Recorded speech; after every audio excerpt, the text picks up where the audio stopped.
এদেরকে তো ভিসা ছাড়া এখান থেকে নিয়ে যাওয়া দরকার, এদের আবার ভিসার প্রয়োজন কি? কিন্তু দেখতাম বেশিরভাগই মুখ কালা কইরা বাহিরে চলে আসতো, কেননা ইন্টারভিউতে ফেল। জান জান জান যত রূপ ধরেন, আমরা রূপে পাগল হওয়ার লোক না। বেরন বহুত দেখছি এরকম, বহুত দেখছি, বহুত দেখছি। আবার আমাদেরকে জিজ্ঞাইতেন, হুজুর আপনি পাইলেন কি করে? আপনি পাইলেন কি করে? আপনি তো পোশাক আশাক, পান খাইতেছেন, পাঞ্জাবিতে পানের দাগও আছে, এগুলা দেখে নাই? তো বলতে বাধ্য হইতাম যে সিল তো এইখান থেকে হয় না, সিল উপর থেকে হয়। উপরওয়ালায় দিয়া দিছে, একই করবে, ঠিক না? हाँ कि कागज कट कर पतंग बनाया, छोड़ दिया आसमान में, पतंग बेचारा क्या करेगा रस्सी मेरे हाथ में। গুড়ি করবে তো করবে কি, বিকাল বেলা হাতে আসতে হবে, উঠছে দিকে একবার আকাশে বিড়া যাবে, এটা তো না। তো বুঝাইতে চেষ্টা করতেছে, ইনসাল্ট করা ইচ্ছা না, শিখিও তো না, পড়িও তো না, জানিও তো না। রাগ হয় না, শুদ্ধ তো করতে চাই না, না দোয়া জানি না, জানলেও না শুদ্ধ করি। রাগ হয় না, আপনাদের হিতাকাঙ্ক্ষী হয়ে বলতেছি। অথচ যে শুদ্ধ পারে না, চেষ্টা করে, মাইয়াকরাউল কুরআন ওয়া হুয়া ইয়াতাতাউ, আল্লাহর রাসূল বলেন যে শুদ্ধ করার চেষ্টা করে কিন্তু হয় না, আল্লাহ বলে ফালাহু আজরান, তোকে ডাবল সওয়াব দিব। কেউ 10 পাইলে তুই 20 পাবি, কেউ 20 পাইলে তুই 40 পাবি। দুনিয়ার 60টা তো বুঝি, 60টা বোঝেন? 60টা না বোঝেন না? এটা পুরান ঢাকার শব্দ, আপনারা নাও বুঝতে পারেন। বেশিরভাগই তো আপনারা, আমরা বাঙ্গাল, কোত্থেকে বুঝবেন? 60টা কিন্তু পুরান ঢাকার শব্দ। 60টা বোঝেন না? এটাও বোঝেন না?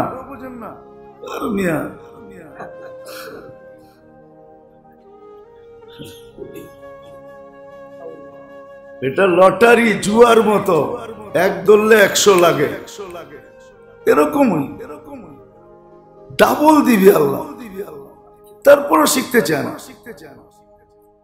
আমি মেরে দোস্ত লজ্জা করি, এর চেয়ে বড় লজ্জা তো সামনে রয়ে গেছে, ঠিক না? ওই দিন মুখ লুকাবো তো লুকাবো কোথায়? মাঝে মাঝে দেখেন না, মিডিয়ায় দেখা যায়, যখন জেলখানা কোডে উঠায় তো মুখ ঢাকা রাখে। আজকে নাইলে ঢাকলা, ওই দিন ঢাকবা কি করে? হ্যাঁ, ওই দিন তো দুনিয়ার শুরু মানুষটার থেকে শেষ মানুষটা পর্যন্ত থাকবে।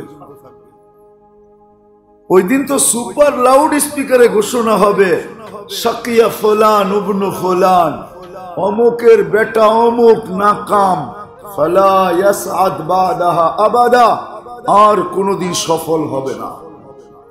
ওই দিন মুখ লুকাবে কোথায়? আজকে আঁচল আছে বিদায় লুকানো যায়, মাস্ক আছে বিদায় ঢাকা যায়, হাত আছে বিদায় লুকানো যায়, ওই দিন লুকানো যাবে না। আজকে লজ্জা লাগে শিখতে, বয়স হয়ে গেছে। তাইলে এই প্রবাদ বাক্য আজকের থেকে বাদ দেন যে শিক্ষার কোনো বয়স নাই। এটাও তো প্রবাদ বাক্য না? প্রবাদ বাক্য না? প্রবাদ বাক্য না এটা? না মনীষীরা লেখে নাই শিক্ষার কোনো বয়স নাই, শিক্ষায় কোনো লজ্জা নাই। বরং এই বয়সে যে শিখবে, আমার তো মনে হয় ও তো কদমে কদমে, শিক্ষার বয়সে যদি শিখতো তো যতটুকু না পাইতো এর চেয়ে কোটি গুণ বেশি পাবে, কোটি গুণ বেশি পাবে। কিন্তু লজ্জা আমাদেরকে কাজ করে, আমরা শিখতে পারি না, শিখি না। রাগ হয় না, সবাইকে বলতেছি, 3 চিল্লা দিতে রাজি প্রতি বৎসর, কিন্তু কোরআন সহি করতে রাজি না। রাগ হয়ে গেলেন তাবলীগীরা? আমিও আপনাদেরই একজন। বৎসরে 3 চিল্লা দিতে রাজি, কোরআন সহি করতে রাজি না। বছরে 3 চিল্লা দিতে লাগলি, ডেলি কোরআনের সবকে বসতে রাজি না। অথচ উচিত ছিল কোরআন সহি করো। তুমি বলো আমি দিন ভালোবাসি, দিনের মেহান্ন সাতা ভালোবাসো, তুমি আল্লাহর কালামই ভালোবাসো না, তুমি আবার কিসের দিন ভালোবাসো? তুমি তো আল্লাহকে ভালোবাসো না। হ্যাঁ, এটা প্রমাণ দাঁড়াবে না আপনি দিন ভালোবাসেন, দিনদারি ভালোবাসেন, দিনের মেহান্নত ভালোবাসেন, তাহলে আপনি আল্লাহ ভালোবাসতেন, আল্লাহর কালাম ভালোবাসতেন। আল্লাহর কালামের চেয়ে দামি কোনো জিনিস নাই। মান জাআলাহু আমামাহু কাদাহু ফিল জান্নাহ, ওয়াদা আছে যে আল্লাহর কালাম সামনে রাখবে, আল্লাহর কালাম ওকে হাকায়া জান্নাতে নিয়ে যাবে। শাফি মুসাফফা, আল্লাহর কালাম ওর পক্ষে হয়ে লড়বে। আর আল্লাহ বলে আমার কালাম যার জন্য দাঁড়াবে, আমার কালাম জিতবেই জিতবে, আমার কালাম জিতবে। রাগ হয়ে গেলেন? বিরুদ্ধে বলতেছি না, হিতাকাঙ্ক্ষী হয়ে বলতেছি। যেমন প্রতি মাসে 3 দিন দেন, প্রতি বৎসর চিল্লা দেন, বৎসরে চিল্লা দেন, ডেলি কিছু সময় কালামকে দেন, শিখেন, সহি করেন, শুদ্ধ করেন। শুধু 10 সূরায় কয়টা আয়াত? আপনি কি জান্নাতটা এতটুক ছোট রাখতে চান? ওদিক দিয়ে হাফেজ 6666 তালা নিবে, আর আপনি দেখবেন আর টুপি পড়তে থাকবে মাথার থেকে। আপনিও শিখতে থাকেন, নিয়ত করেন যে আল্লাহ আমি হাফেজ হব। হওয়া তো জরুরি না, আপনি চেষ্টা করতে থাকেন হাফেজের নিয়তে।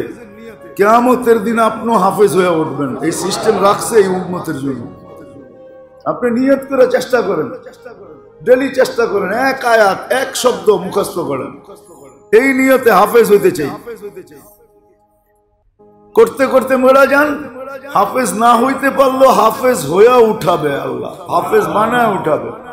আপনার জন্য 6666 তালা বিল্ডিং হবে। আল্লাহর এখানে কম নাই। সৌরজগৎ পড়াইলে বোঝা যাবে, যতটুকু বলছে এতটুকু দেওয়ার পরও জগৎ খালি পড়ে থাকবে। নাইলে হাদিসে এই কথা আসতো না, লাজ আলু খালখান, আল্লাহ বলে আরেক দল বানাবো, বানায় ওদেরকে সব দিয়া দেব, খালি রাখবো না। যা হোক, এটা আমার আলোচ্য বিষয় না। কথায় কথা চলে আসলো, রাগ হয়েন না। আমরা হিতাকাঙ্ক্ষী, আপনাদের হিতাকাঙ্ক্ষী। দেখেন না, করুণার জন্য একটা টিমই আছে, এরা সারাদিন ভাবে জাতিকে কিভাবে সুস্থ রাখা যায়। এই জন্য ওরা প্রজ্ঞাপন দেয় সরকারকে, এটা করো, এটা করো, এটা করো, এটা করো, এটা করলে সবাই সুস্থ থাকবে। দেখেন না এখন কি বলতেছে, গণটিকা। এটাও পরামর্শদাতারা পরামর্শ দিচ্ছেন। মেসেজ আসবে, অপেক্ষা করবে, মোবাইলে আসবে।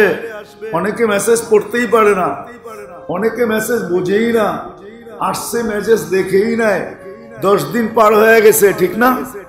এই জন্য পরামর্শ দিছে যে না, গণটিকা দাও। আমাদের দেওয়া উচিত, অনীহা করা উচিত না,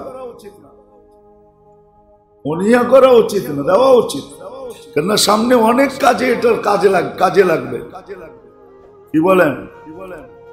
কাজে লাগবে, অনেক জায়গায় কাজে লাগবে। দুনিয়ার সিস্টেম এইভাবে হয়ে যাবে, দুনিয়ার সিস্টেম এইভাবে হয়ে যাবে। তখন আপনি বিপদে পড়বেন। তখন দেখা যাবে যেটা এখন ফ্রি দিতেছেন, তখন ওটা বান্ডেল লয়ে ঘুরবেন, তারপরে হবে না। বান্ডেল বোঝেন তো? আমাদের কিছু লোক আছে, ওনারা বান্ডেলে অভ্যস্ত। ওনারা পরিশ্রম করতে চায় না, যেখানে দরকার বান্ডেল দিয়া দেয়। তখন করবেন, কাজে দিবে না।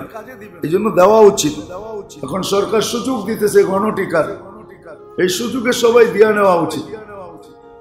খায়ের যেটা বুঝানোর জন্য বলতেছিলাম, কথায় কথা চলে আসছে, এই জন্য বললাম উচিত আমাদের দিয়া দেওয়া।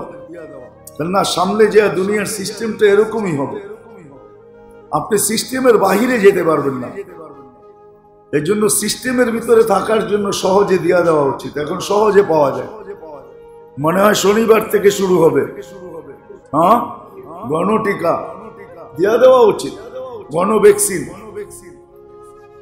তো যেটা বুঝাইতেছিলাম, আমাদের 2টা মাস রমজানের প্রস্তুতির জন্য। এই জন্য আমাদের বড়রা লিখে গেছেন, আল্লাহ রসুল সাল্লাল্লাহু আলাইহি ওয়াসাল্লাম বুঝায় গেছেন, সাহাবাদেরকে শুধু দোয়ার উপরে উঠান না, যে শুধু দোয়া পড়বে, বরং প্রস্তুতি শিখাইছেন। প্রস্তুতি 2 ভাবে প্রস্তুতি শিখাইছেন। একটা আধ্যাত্মিক প্রস্তুতি, আধ্যাত্মিক ভাবে নিজেকে রেডি রাখা, আরেকটা হলো বাহ্যিক ভাবে প্রস্তুতি। বাহ্যিক ভাবে প্রস্তুতি সিস্টেম বানাইলে বানানো যায়, সিস্টেম তো মানুষই তৈরি করে। আমাদের দেশের সিস্টেম ভিন্ন হয়ে গেছে। ব্যবসায়ীরা রমজান মাসকে ব্যবসার মুখ্যম সময় মনে করছে, সুবর্ণ সময় মনে করছে। ব্যবসায়ীরা যদি বলতো যে রজব শাবানই ব্যবসা হবে, তারপর আর ব্যবসা হবে না, তাইলে পাবলিক ওই 2 সময় নিতেই বাধ্য হতো। ব্যবসায়ীরা নিজেও ঢুকতেছে আধ্যাত্মিক ভাবে, আমলি ভাবে, নিজেও ক্ষতিগ্রস্ত হইতেছে, জাতীয় হইতেছে। যদিও আল্লাহ আমাদের উপরে বড় সদয়। আগেও বলছি, সব জায়গায় বলি আমি, যে বাংলাদেশের প্রতি আল্লাহ মনে হয় বড় সদয়, বড় মেহেরবান। কিন্তু নারাজ হয়ে গেলে করবোটা কি? যদি নারাজ হয়ে যায়, যদি নারাজ হয়ে যান, ইদা উসিতু গাযিবতু ওয়া ইদা গাযিবতু লাআনতু। আল্লাহ বলে নাফরমানি হইতে হইতে একটা পর্ব আসে, আমি নারাজ হয়ে যাই। আর যখন নারাজ হয়ে যাই, তো আমি লানত পাঠাইতে শুরু করি, আযাব পাঠাইতে শুরু করি। আর এমন আযাব, ওয়াল্লানাতু তাবলুগু সাবআন মিনাল ওয়ালাদ, 7 জেনারেশন পর্যন্ত এটার দাগ লাগবে। 7 জেনারেশন দাগ লাগবে। তখন কি করব? তো একটা হলো আধ্যাত্মিক ভাবে প্রস্তুতি নেওয়া, আধ্যাত্মিক ভাবে। রমজান আসার আগে এই 2 মাসে, এই জন্য আল্লাহ রসুল সবচেয়ে বেশি রোজা রাখতেন। আছে বহুত লোক টানা 3 মাস রোজা রাখে, রজব, শাবান, রমজান। আছে অনেক আল্লাহর বান্দা আছে, বছরে টানা 3 মাস রোজা রাখে। রোজা রাখিয়ান না বাকি, আধ্যাত্মিক ভাবে নিজেকে প্রস্তুত করে। বলে আধ্যাত্মিক ভাবে কিভাবে প্রস্তুতি নিব? বলে যা গুনার অভ্যাস ছিল অতীতে, আজকের থেকে লিস্টি করা করা করা করা করা করা ওটাকে ছাড়ার চেষ্টা করা। আর কাসরতে তওবার দ্বারা, কাসরতে তওবার দ্বারা এটাকে ওয়াশ করা। যেমন বাহির হয়ে চলে আসছে, কালার কাপড়ের দাগ উঠানোরও মেডিসিন আসছে, সাদা কাপড়ের দাগ উঠানোরও মেডিসিন আসছে। না আসে নাই? আসছে। আমরা পান খাই তো, আমার ব্যাগে রাখা আছে, লাগার সাথে সাথে একটু লাগাইলেই চলে যায়, সাথে সাথে ফকফকে হয়ে যায়। মেডিসিন যদি থাকে তো ইস্তেগফার হইলো ওই মেডিসিন। গুনাহকে এই অতীত 10 মাস বা 9 মাস কি গুনাহ করলাম, এগুলাকে লিস্টিবদ্ধ করা এবং ছাড়তে চেষ্টা করা। আর কাসরতে ইস্তেগফার দ্বারা দাগ যে বৈশা গেছে ওটাকে উঠায় দেওয়া। এই জন্য এই 2 মাসে ইস্তেগফারের কাসরত বাড়ায় দেওয়া। কাসরত বুঝেন? আগে ডেলি 1000 করলে এখন 2000, আগে 100 করলে এখন 500।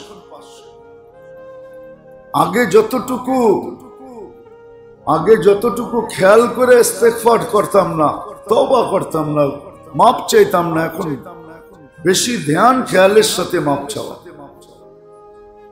যেন ভিতরটা ক্লিন হয়। ক্লিন, এটা হলো আধ্যাত্মিক প্রস্তুতি। শর্ট বুঝাইতেছি। গুনাহকে চিহ্নিত করা আর ওটাকে ছাড়া আর ওটার দাগ উঠানোর জন্য মনে প্রাণে আল্লাহর কাছ থেকে ইস্তেগফার করা।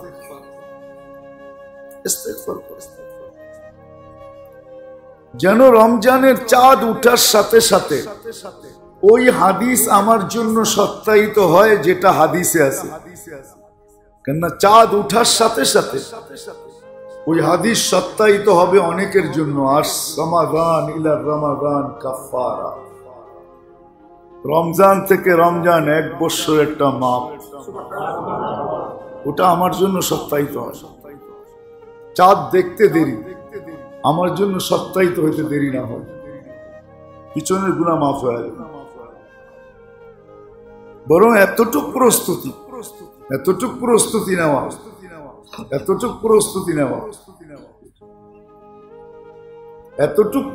নেওয়া। কোন বাচ্চা আছে এরকম, বাপের কোলে উঠার জন্য হাঁটতে পারুক আর না পারুক, বাপ এমন দেখায় মনে হয় যে ছুটে আইব আর কি, এই জন্য বাপুই ছুটে যায়, বাপুই কি ছুটা যায় কোলে উঠায়, বাপুই ছুটে যায় কোলে উঠায়। আল্লাহর সাথে তো এই তুলনা দেওয়া যায় না, তারপরে বুঝানোর জন্য বলছে প্রস্তুতি এতটুক দেখাবে যে চাঁদ উঠানোর সাথে সাথেই আল্লাহ সবকিছু মালা পড়ায় বুকে জড়ায় না। রহমতের মালাও, মাগফিরাতের মালাও, জাহান্নাম থেকে মুক্তির মালাও একবারই পড়ায় দিছে। প্রস্তুতির ভাব দেখা যে এত প্রস্তুতি, তো আধ্যাত্মিক ভাবে প্রস্তুতি নেওয়া, গুনাহকে চিহ্নিত করা, কি করতেছি এটাকে ছাড়ার অভ্যাস করা, ছেড়া দেওয়া। আর তৃতীয় দাগ যে লেগে গেছে এই জন্য কাসরতে তওবা ইস্তেগফার করা, তওবা ইস্তেগফার, খুব মাপ চাওয়া। এটা হলো আধ্যাত্মিক ভাবে প্রস্তুতি। আর বাহ্যিক ভাবে প্রস্তুতি রমজানে যত ঝাই ঝামেলায় জড়াই বা যত ঝাই ঝামেলা রমজানে পোহাই, এটাকে এই 2 মাসেই কমপ্লিট করে নাও, 2 মাসেই কমপ্লিট করে নাও। যা দিতে হবে, যা নিতে হবে, যা দিতে হবে, যা নিতে হবে, যা হাট বাজার করতে হবে, সব এই 2 মাসের ভিতরে করে নাও। রজব আর শাবান 2 মাসে করে নেওয়া। কিন্তু আমি বুঝাবো কাকে? আমার কথা মানবেই বা কে? ঠিক না? কি বলেন, কে মানবে? আমরা তো অভ্যস্ত, সব যাই ঝামেলা রমজানের জন্যই রাখি, ঠিক না? যার কারণে ব্যবসায়ীরও সুযোগ পায়, 1 মাসে দিয়া 1 বছরের কামায় গলা কাটা, ঠিক না? কি পণ্যের দাম বাড়ে না বাড়ে না? বাড়ে না বাড়ে না? চুপে চুপে 1 বছর করে দেখেন, আর যখন রমজানে ব্যবসায়ীরা দেখবে যে কেউ আসে না, তো নিজের হাত নিজের কপালে দিয়ে বসে থাকবে, নিজের হাত নিজের। আবার আমার বিরুদ্ধে চলে যান না, যে যুক্তি তর্ক পদ্ধতি শিখায়া দিতেছে, দেখবেন নিজের হাত নিজের কপালে দিয়ে বসে থাকবে। তখন ভাববে পাবলিক চালাক হয়ে গেছে, আগের থেকে সব কইরা বসে আছে। আমরা তো ভাবছি রমজানে কাটবো, 1 টাকাটা 10 টাকা বেচবো, না, সুযোগ পাবলিক আমাদেরকে দেয় না। আসলে আমাদের টাকাও বাঁচত ছিল, আর অসতের শিক্ষাও হইতো, অসতের শিক্ষা হইতো। আমরা করি না, আমরা রমজানের জন্যই রাখি। কেননা আমি কোরআন হাদিস দিয়ে বুঝাইলে কি হবে? বড় হুজুর তো প্রযুক্তি দিয়া বুঝায়, যার কারণে সহজে বুঝে আসে। বড় হুজুর বুঝেন না? কেননা আমরা তো প্রযুক্তির পাগল, ঠিক না? বড় হুজুর আমাদেরকে বিজ্ঞান সম্মত ভাবে বুঝায়, ঠিক না? কি বলেন? প্রযুক্তি দিয়া বুঝায়, মনে হয় বুঝাইতে পারি না। আমরা তো কোরআন হাদিস দিয়ে বুঝাই, বড় হুজুর তো আপনাদেরকে প্রযুক্তি দিয়া বুঝায়। কি দরকার এত আগে কিনা? ঘরে যাই ঝামেলা বাড়ানোর দরকারটা কি? ওই সময় মতো কিনা নিব, আবার এটাও বুঝায় আল্লাহ তো অর্থের অভাব দেয় না, অসুবিধা কি? এইখানে না কিনবো, বাহির থেকে কিনে নিয়ে আসবো, ঠিক না? কত রকমের প্রযুক্তি আমাদের সামনে আসে। যাক, এটা আমার আলোচনা করার বিষয় না, আমার দেখানোর বিষয় ছিল যে দুই ভাবে রমজানের জন্য প্রস্তুতি নেওয়া উচিত, একটা আধ্যাত্মিক ভাবে, একটা বাহ্যিক ভাবে। তাইলেই ওই কথা সত্য হইতে পারে যেটা আমি কখনো কখনো বলি, যে একটা মানুষ যদি 80 বছরও বাঁচলো আর মারা গেল, আল্লাহ যদি জিজ্ঞেস করলো কতদিন ছিলি, 80 বছর, বলে হিসাব দে, তো আল্লাহর সামনে বুকে হাত রাইখা বলতে পারে আগে এক রাত্রের দিয়া নেই, এক রাত্রের দিয়া নেই। আল্লাহ যদি বলে এক রাত্র আর 80 বৎসর, কেন এক রাত্রই তো 83 বৎসর ছিল, 80 থেকে 80 বাদ দেন, তারপরে তো আমি আপনার কাছে পাও না, আপনি আমার কাছে পাও না। সে আল্লাহকে বলতে পারে, লজিক দিয়া, যুক্তি দিয়া, তর্ক দিয়া বলতে পারে। তখন রমজানটা এরকম হবে।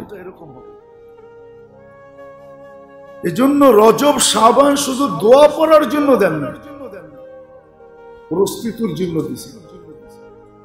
এই জন্য আল্লাহ রসুল সাল্লাল্লাহু আলাইহি ওয়াসাল্লাম আইম্মায়ে মুজতাহিদিন, আল্লাহ ওয়ালারা, এর উপরে বই লেখছেন রমজানের আগে রমজানের প্রস্তুতি তুমি কিভাবে নিবে।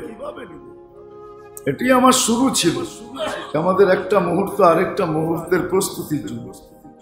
ক্লাস 1টা যেরকম ক্লাস 2 এর প্রস্তুতির জন্য, দরজা খোলানোর জন্য, এরকম আমাদের সকালটা দুপুরের, দুপুরটা বিকালের, বিকালটা সন্ধ্যা, সন্ধ্যাটা রাত্রের, রাত্রটা দিনের, প্রত্যেকটা মুহূর্ত আরেকটা মুহূর্তের প্রস্তুতির জন্য। সত্য এটাই, আপনি মানেন আর না মানেন। সুতোয় যখন টান দিবে না, সুতায় যখন টান দিবে,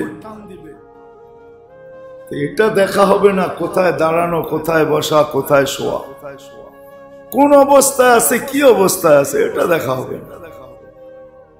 এটা আল্লাহ দেখবেন না। আল্লাহ তো সুতায় টান দিবেনই দিবেন।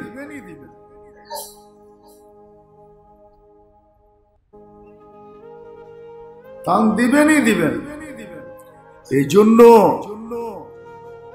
সময়টা একটা সময় আরেকটা সময়ের প্রস্তুতির জন্য। আর যখন প্রস্তুতি নিতে থাকে তখন ওই সময়টা বন্দেগীর ভিতরে, ইবাদতের ভিতরে রূপান্তরিত হয়, ইবাদতের ভিতরে ঢুকা যায়, ইবাদত হিসাবে গণ্য হয়, ইবাদত হিসাবে মূল্যায়িত হয়, ইবাদত হিসাবে দাম দেওয়া হয়। তখন দাম হয় ইবাদতে, পর্ব মুহূর্তটা ইবাদত হিসাবে গণ্য হয়ে সামনে চলে আসে। আল্লাহ বড় মেহেরবান, বান্দার সাথে বড় দয়ালু, বড় ভালোবাসেন। এই জন্য পদ্ধতি নিজেই বানায় ছেড়া দিছেন, বান্দাকে বলছে তুমি করো। এই জন্য আমি দুটেই বলছিলাম যে ছোট জীবনটা ইবাদতের জন্য, অথবা কর্মগুলাকে ইবাদতে রূপান্তরিত করার জন্য। সর্বকর্মগুলা ইবাদতে রূপান্তরিত কিভাবে হবে? বেশি কঠিন না, শুধু পদ্ধতিটাকে জানা, পদ্ধতি অনুযায়ী সেট করে দেওয়া, পদ্ধতি অনুযায়ী সেট করে দেওয়া। আমরা তো রাস্তাঘাট চিনি, উন্নত দেশে মানুষ রাস্তাঘাট চিনে না, ওরা জিপিএস দিয়ে চলে। জিপিএস বোঝেন? জিপিএস এ লোকেশন সেট করে দেয়। জিপিএস বলতে থাকে ডাইনে যাও, বামে যাও, এত মিটার পরে ডাইনে যাও, বলে দেয়। বলতে বলতে পৌঁছাইতে যখন জায়গা মতে চলে আসে তো 100-200 মিটার আগেই বলে দেয় 200 মিটার পরে তোমার ডেস্টিনেশন। বামে না ডাইনে এটাও বলে দেয়। ঠিক এইরকমই পদ্ধতিটা। সর্বকর্ম বন্দেগী ইবাদতে রূপান্তরিত হওয়ার জন্য সিস্টেমকে শিখা, সেট করে দেওয়া সহজ ছিল। এই জন্য আসেন, শিখেন, জানেন। জানেন? এই জন্যই আমরা চিল্লাই। আসেন, শিখেন, জানেন। এটার জন্য 4টা জিনিস লাগবে। গত জুমা বলছি, মানে আগের জুমা বলছি, 4টা জিনিস লাগবে। মসজিদের সাথে সময় বেসময় সম্পর্ক লাগবে। শুধু নামাজের সময় না, সুযোগ পাইলেই মসজিদে চলে আসে। মসজিদের পরিবেশে নিজেকে আবদ্ধ করা, মসজিদকে দিলে বসান, মসজিদে সময় দেওয়া, এতটুকু যে শরীরটা গেল মনটা যেন থেকে যায় মসজিদে, এতটুকু। তাহলে আরশের নিচে জায়গা পাওয়া যায়। প্রথম মসজিদের সাথে নিজেকে সংযুক্ত। দ্বিতীয় দ্বীনি পরিবেশ, আর এটার জন্য উত্তম হইল মাদ্রাসার পরিবেশ, দ্বীনি মাদারেসের পরিবেশ। এটা 24 ঘন্টা দ্বীনি পরিবেশ থাকে, 24 ঘন্টা ওইখানে দ্বীনি পরিবেশ। ওইখানে আসা যাওয়া করা, ওইখানে আসা যাওয়া করা, এদের সাথে সংযোগ রাখা, আসা যাওয়া করা, মাঝে মাঝে যাওয়া, ঘুরে আসা, দেখা আসা, সালাম দোয়া করে আসা, এই নিয়তে, এই নিয়তে যেটা আগে বুঝাইতেছিলাম, এই নিয়তে যে আমি পুরো জীবনটাকে ইবাদতে রূপান্তরিত করতে চাই, এই নিয়তে, ইখলাসের সাথে। আর হক্কানি আলেম ওলামাদের সাথে নিজেদের সম্পর্ক রাখা, উঠা বসা, চলা ফিরা, সময় দেওয়া নেওয়া, খাওয়া দাওয়া, কখনো চায়া খাওয়া, কখনো খাওয়ানো, এটাও কাজে দিবে। অনেক কিছু আজকে বুঝানো যাবে না, কিন্তু একদিন বুঝানো যাবে।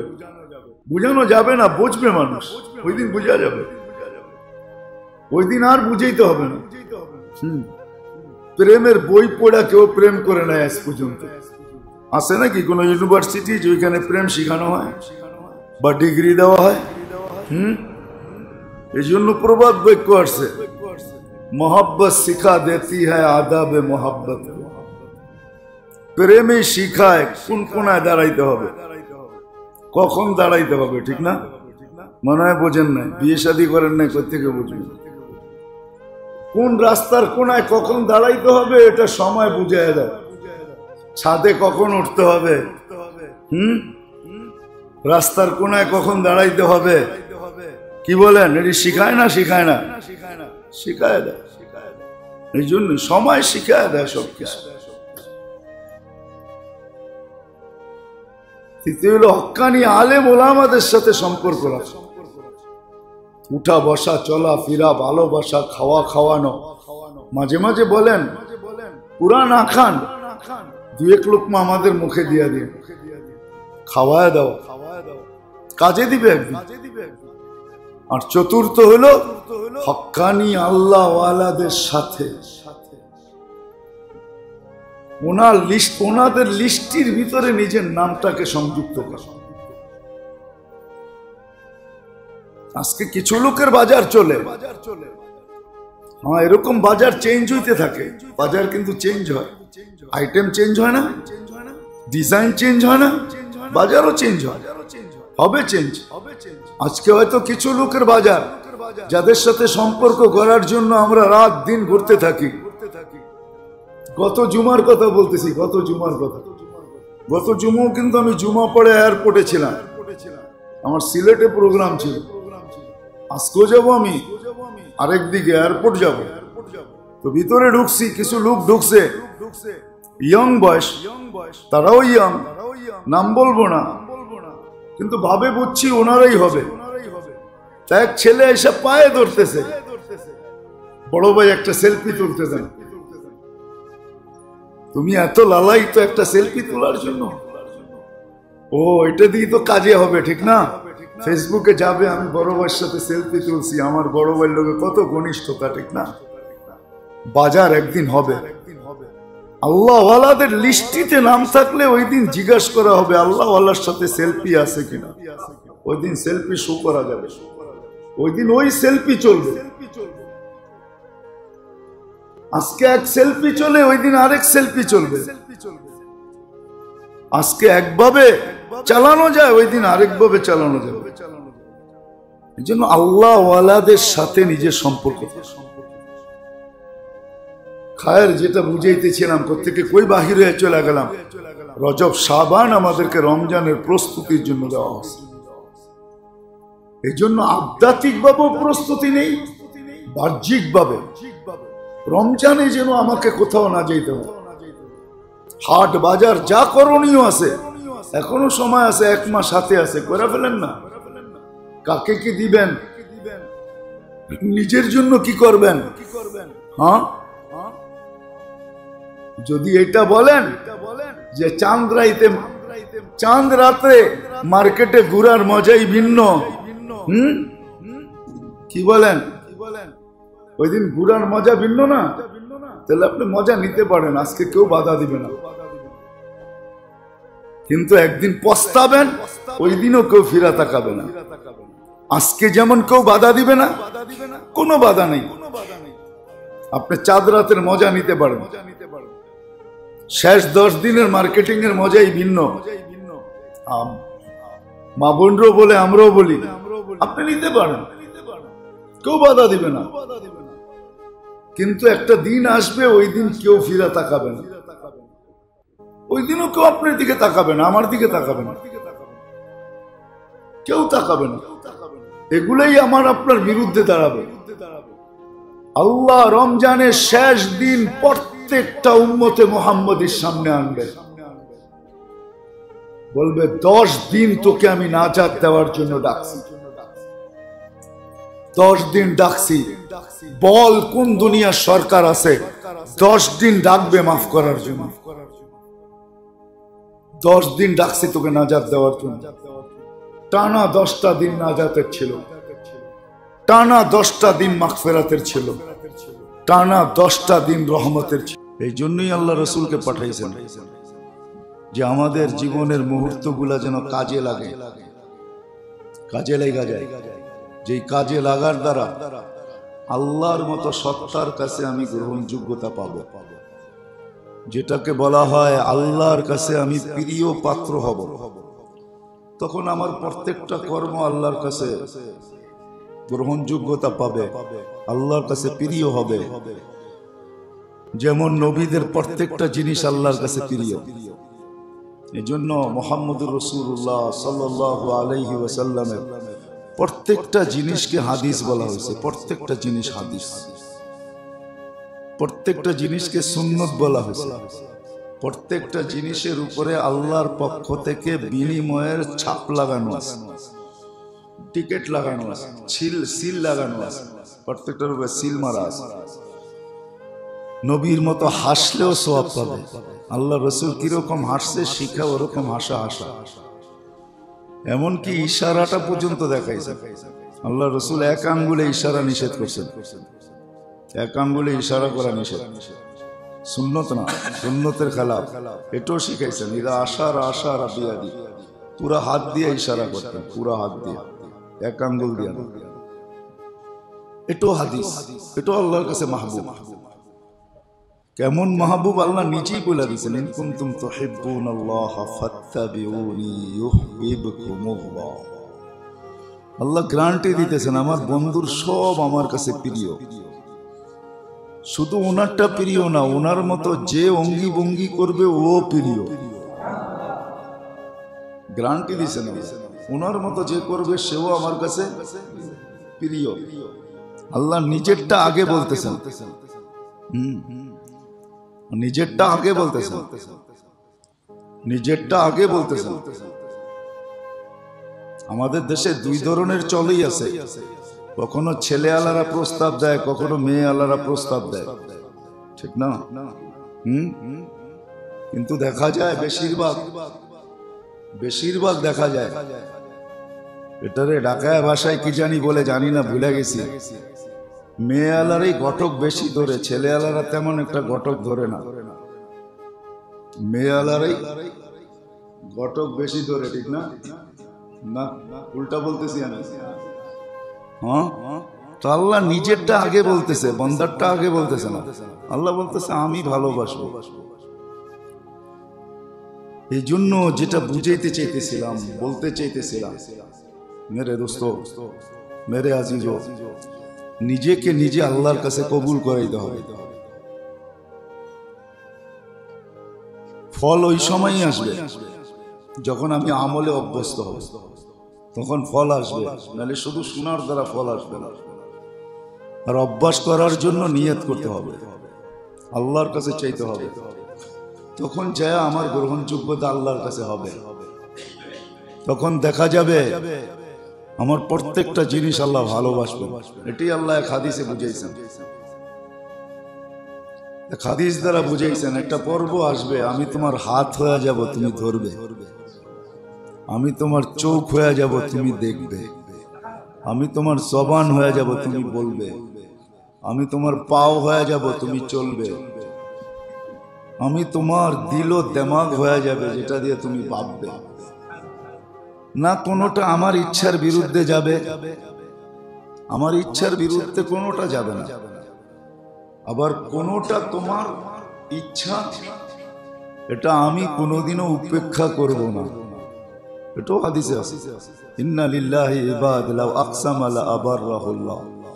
কিছু লোক এরকম আছে, এরা কসম খাইতে দেরি, আল্লাহ বলেন পুরা করতে দেরি করি না। আবার প্রমাণও দিছেন, এটার প্রমাণ দিছেন, এটার প্রমাণও দিছেন। আল্লাহ রসুল বকরির সামনের পাও পছন্দ করতেন, পাকানো হয়েছে তো সাহাবিকে রসুলকে বলছে নিয়ে আসো, তো একটা নিয়ে আসছে, বলছে আরেকটা নিয়ে আসো, আরেকটা নিয়ে আসছে, বলছে আরেকটা নিয়ে আসো। তো সে বলছে আল্লাহি ইয়াকুনু ইসনাইন, ইয়া রাসূলুল্লাহ, দুইটাই তো হয়, তিনটা কোত্থেকে আনবো? তো আল্লাহ রসুল বলছে কসম খাইলা কেন? তুমি যদি কসম না খাইতে আমি চাইতে থাকতাম, তুমি আনতে থাকতে, কিয়ামত পর্যন্ত এরকম বাহির হতে থাকতো। তুমি কসম খাওয়ার কারণে আল্লাহ তোমার কসমকে মিথ্যা বানাইতে চান না, বিদায় থামায় দিছে। অথচ চাইছে আল্লাহ রসুল। আল্লাহ রসুল বলছে তুমি ওই ব্যক্তিদের অন্তর্ভুক্ত যারা কসম খাইলে আল্লাহ পুরা করে দেয়। গ্রহণযোগ্যতা এতটুকু আসে, এটাও একটা ফলই, এটাও একটা ফল, এটাও একটা ফল।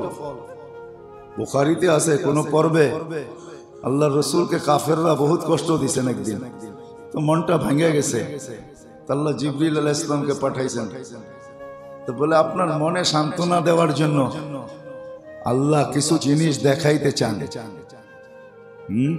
মিরাকেল কিছু জিনিস দেখাইতে চান, মিরাকেল, অলৌকিক। আপনি কি দেখতে চান? আল্লাহ রসুলের সামনে একটা গাছ ছিল একটু দূরে, তো জিবরিল আলাইহিস সালাম বলছে কি মনে চায়, আপনি গাছটাকে ডাকেন। তো ডাকছে, তো গাছ উঠা, শিকড় সহ উঠা, মানুষের মতো হাঁটতে হাঁটতে আল্লাহ রসুলের সামনে আসছে। আর অনেকক্ষণ দাঁড়ায় থেকে আয়েশা সালাম দিছেন আরবি ভাষায়, আসসালামু আলাইকা ইয়া রাসূলুল্লাহ, আসসালামু আলাইকা ইয়া খাতামান নবিয়্যিন, নবীদের সর্দার আপনাকে সালাম। তারপরে আবার বলছে বলে না কে চলে যেতে? আল্লাহ রসুল বলছে এর যে খান, যা তোর জায়গায় যা। মানুষের মতো হাঁটতে হাঁটতে সে ওইখানে যে আবার লেগে গেছে, মনেই হয় নাই যে সেইখান থেকে উঠছিলেন। তো বলছে এখন মনটা, বলে ইয়াকফিনি, আল্লাহ রসুল বলছে যথেষ্ট হয়ে গেছে, কষ্ট যদি আরো বেশি দেয় তাইলেও কিছু আসে যায় না, যা আল্লাহ দেখায় দিছেন আমার মন ভরে গেছে। বাস্তবিক এটাই সত্য, এটার নামই ফল, এটার নামই ফল।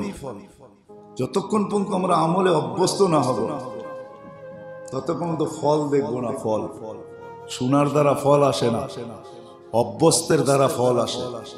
আজকে আমাদের জীবনে ফল শূন্য, ফল দেখতেছি না। আর অভ্যস্ত হওয়ার জন্য নিয়ত করতে হবে, আল্লাহর কাছে দোয়া করতে হবে, চাইতে হবে।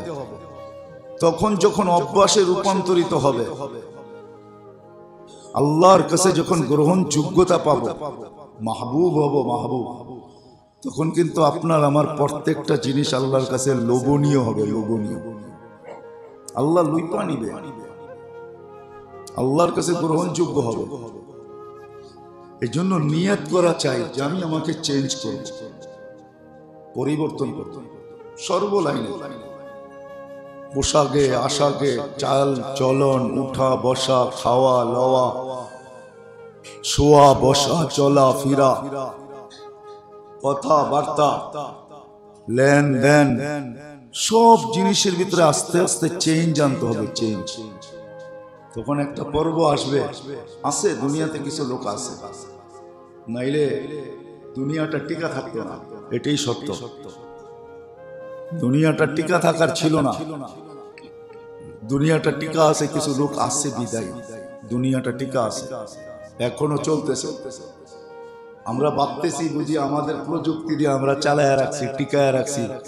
তো আল্লাহ মাঝে মাঝে ছোট ছোট জিনিস দিয়ে দেখায়, তার ভিতরে ক্ষুদ্র থেকে ক্ষুদ্রতম করুণা। ভাইরাস, আমার মনে হয় না দুনিয়াতে যত ভাইরাস আসছে, এত ক্ষুদ্র ভাইরাস বিজ্ঞানের কাছে আসছে কিনা আমার মনে হয় জানা নেই। আপনাদের জানা আছে কিনা জানি না, কি বলেন? কিছু শিক্ষিত লোক তো এখানেও দেখা যায়, এর চেয়ে ক্ষুদ্র ভাইরাস বিজ্ঞানের কাছে আসছে কিনা। হ্যাঁ, যেটার 20 লক্ষ একত্রিত করলে 1 গ্রাম ওয়েট হয় না। আপনারা করুণা এত বড় দেখেন কেন জানেন? এটার আসল রূপে এটাকে দেখানো যায় না, মানুষের চোখে দেখে না। এটাকে মাইক্রোস্কোপ ঘুরাইতে ঘুরাইতে ঘুরাইতে এটা জুম করতে হয়, বড় করতে হয়, তারপরে এটা দেখা যায়, নাইলে এটা মাইক্রোস্কোপ দিয়েও দেখা যায় না। আল্লাহ দেখাইছেন দুনিয়ার মানুষকে, মাঝে মাঝে দেখান, মাঝে মাঝে দেখান, আল্লাহ দেখান। ছোট্ট একটা ভাইরাস দিয়া, ছোট্টই, ক্ষুদ্র থেকে ক্ষুদ্র, ক্ষুদ্র থেকে ক্ষুদ্র, এটা দিয়ে আল্লাহ দুনিয়াকে দেখাইছেন। তোমাদের সমস্ত বিবেক, বুদ্ধি, বিদ্যা, শিক্ষা, দীক্ষা, প্রযুক্তি, অরযুক্তি, তোমাদের টেকনিক শেকনিক সব জিরোর নিচে, সব জিরোর নিচে, সব জিরোর নিচে। আল্লাহ এটাও দেখাইছেন যে আমি বাঁচাইলেই বাঁচবে, আমি বাঁচাইলেই। আমাদের দেশের একটা তথ্য আছে, জানেন কিনা জানি না, বস্তির তথ্য আছে, বস্তির, যে 75% মানুষ করোনা হইয়া এদের ভিতরেই অ্যান্টিবডি তৈরি হয়ে গেছে। এরা হলো 75% শতকরা, কত? 75%। অথচ নাম হইল কি? বস্তি। অর্থ কি? হ্যাঁ, বস্তির মিনিংসটা কি? বস্তি বলতে কি বুঝায়, কি বুঝছেন? বুঝান। বস্তির অর্থ হলো রুটির উপরে রুটি, এটার নাম বস্তি। কি? রুটির উপরে রুটি, যেটা মানুষের স্তূপ বলা চলে। স্তূপ, কোনো পরিবেশ নাই, স্বাস্থ্যকর কোনো পরিবেশ এখানে নেই, কিন্তু তাদের করোনা হয়ে 75% অ্যান্টিবডি তৈরি হয়ে গেছে। হতো, কিন্তু উন্নত সোসাইটি যেগুলো আছে, কারো 75% অ্যান্টিবডি তৈরি হয় না। আমার বিশ্বাস ভ্যাকসিন দেওয়ার পরেও হয়েছে কিনা এটাও সন্দেহ আছে। সূক্ষ্ম সূক্ষ্ম জিনিস দিয়ে বুঝাইতে চাই, কিন্তু করব কি? আমরা তো বুঝি না। যারা আমরা ভ্যাকসিন নিছি, আমাদের অ্যান্টিবডি 75% তৈরি হয়েছে কিনা এটাও আমার সন্দেহ আছে। আপনাদের কি জানি না, কিন্তু হ্যাঁ, জরিপে পাওয়া গেছে যে ওই 75% অ্যান্টিবডি বাহিরে তৈরি হয় না, কমই হয়েছে। কোথাও 60, কোথাও 65, হাইয়েস্ট 70 তৈরি হয়েছে, কিন্তু 75 হয় না।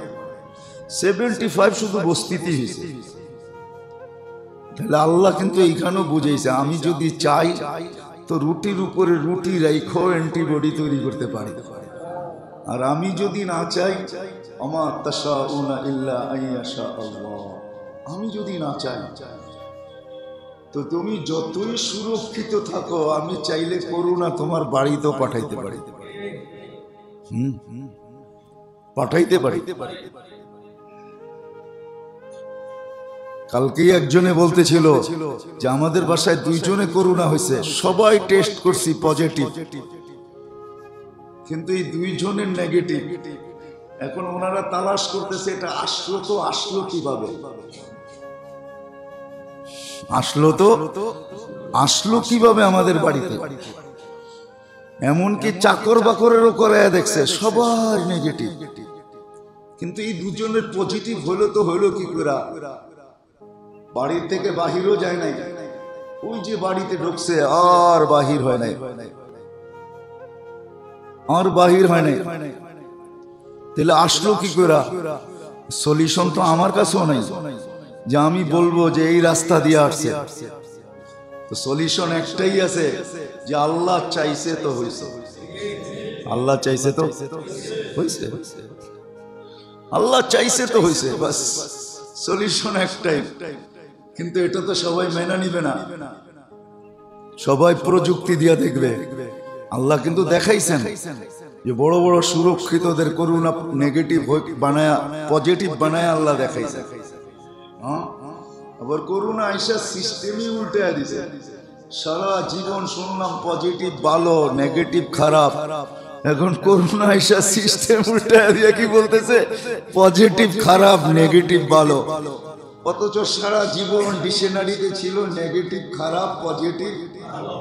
এটা সারা জীবন ডিকশনারিতে লেখা ছিল, ডাক্তারি বিদ্যায়ও লেখা ছিল, WHO এর ভিতরেও লেখা ছিল যে পজিটিভ মানে খারাপ, নেগেটিভ মানে ভালো।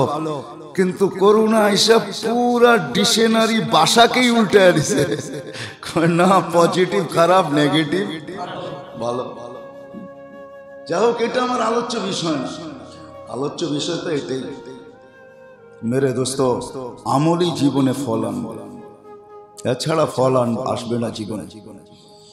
মুহাম্মদুর রাসূলুল্লাহর মতো ব্যক্তিত্ব এই জন্যই আসছেন যে আমাদের জীবনের মুহূর্তগুলা যেন প্রত্যেকটা মুহূর্ত আমল হয় এবং প্রত্যেকটা মুহূর্ত গ্রহণযোগ্যতা পায়। কোন গ্রহণযোগ্যতা? যেই গ্রহণযোগ্যতার মাধ্যমে আমি আল্লাহর কাছে কবুলিয়ত পাবো, গ্রহণযোগ্যতা পাবো মালিকের কাছে, আল্লাহর কাছে, রসুলের কাছে আমি গ্রহণযোগ্যতা পাবো। দুনিয়াতে বহুত মানুষ আছে, দুনিয়াতে বহুত মানুষ আছে, বহুত মানুষ আছে যাদেরকে কখনো কখনো আল্লাহর রসুল পর্যন্ত আইসা রাস্তা দেখায়। কিতাবে আছে সিররি সিকতি রহমতুল্লাহ আলাইহি, বহুত বড় বুজুর্গ ছিলেন, হায়াতুল আউলিয়ার ভিতরে পাবেন। বাংলায় মনে হয় 5 ভলিউম, এটা পড়লে পাবেন।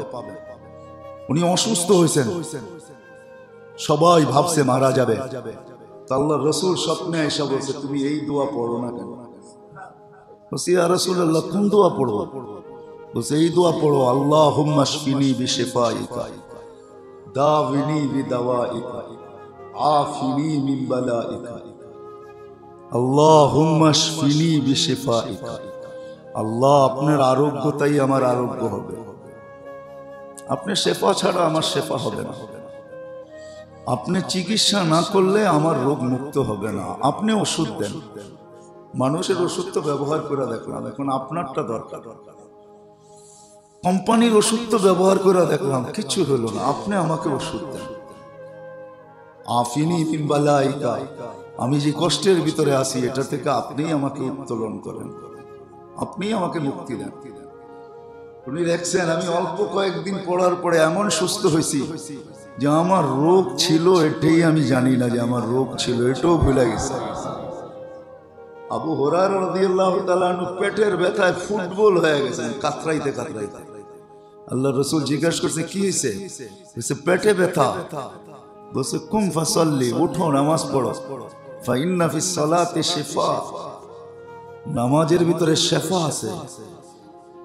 আমিও মনে হয় হাত তুলতে পারবো না আপনাদের সাথে, একজনও মনে হয় এখানে নাই যে অসুস্থ হয়েছি 2 রাকাত নামাজ এই নিয়তে পড়ছি যে আমি শেফার জন্য পড়তেছি।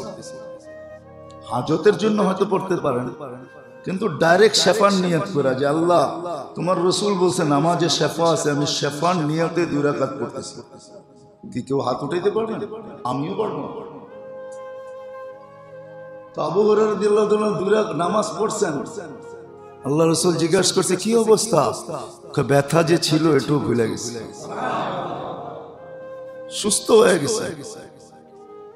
তো যেটা বুঝাইতেছিলাম, যখন গ্রহণযোগ্যতা পাবো আল্লাহর কাছে, আল্লাহ কবুল করবেন যখন, তখন এরকম দিক নির্দেশনা আল্লাহও দেখাবে। ওহি বন্ধ কিন্তু ইলহাম বন্ধ না। ওহি বন্ধ, নবী আসবে না, ওহি আসবে না, কিন্তু আদার সিস্টেম চালু